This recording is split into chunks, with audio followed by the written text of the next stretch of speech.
2 -3 and -1 1 0 1. ఇది మనకి ఇచ్చినటువంటి ఒక matrix.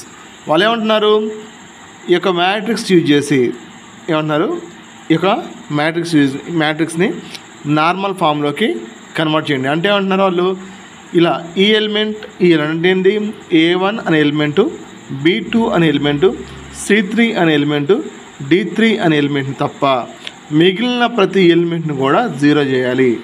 Either column operation are రో ఆపరేషన్. నువ్వు ఏ ఆపరేషన్ వాడు అది మాత్రం 0 అవ్వాలండు. సో నేను ఏమనుకుంటా, ఫస్ట్ ఈ ఎలిమెంట్ యూజ్ చేసి ఈ యొక్క 3 ఎలిమెంట్స్ నేను 0 చేయాలని వస్తున్నా. సో ఆపరేషన్ రాస్తున్నా. ఏం రాస్తున్నా, R2 gives rise to R2 plus R1 and R3 gives rise to R3 plus 2R1 and R4 is equal to R4 minus R1. ఇప్పుడు R2 అంటే నాన్న, R2 అంటే 1 -1 0. R1 అంటే -1 -3 3 -1. సో ఇప్పుడు ఏం చేస్తున్నా, +1కి -1 క్యాన్సిల్ అయిపోతుంది కాబట్టి ఏమొచ్చింది, -2 అండ్ 2 -1. R3 అంటే నాన్న 2 -5 2 -3 అండ్ R1 అంటే -2 -6 6 -2.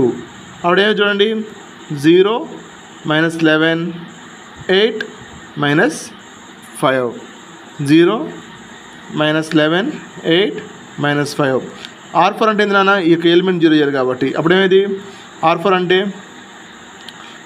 -1 1 0 1. R1 అంటే -1 -3 3 -1. ఇప్పుడేమో చూడండి, మైనస్ కాస్త ప్లస్ అయిపోయింది, మైనస్ కాస్త ప్లస్ అయిపోయింది, ప్లస్ కాస్త మైనస్ అయిపోయింది, ప్లస్ అయింది. అప్పుడేమైంది, ఇదంతా క్యాన్సిల్ అయిపోయి 0 4 -3 2. ఇప్పుడు ఇదంతా ఏం చేస్తున్నాను, నేను A2 అనే ఒక పేరు పెట్టి ఒక కొత్త మ్యాట్రిక్స్ రాస్తున్నా. అప్పుడేమొచ్చింది, -1 -3 3 -1 అండ్ 0 -2 2 -1 0 -11 8 -5 అండ్ 0 4 -3 2. ఇప్పుడు మరలా నేను చేస్తున్నా, మిగిలిన ఎలిమెంట్స్ నేను 0 చేస్తున్నా. అరేనా, ఇప్పుడు ఈ 2 ఎలిమెంట్స్ నేను 0 చేస్తున్నా. సో దానికోసం రాసే ఆపరేషన్ ఏంది, R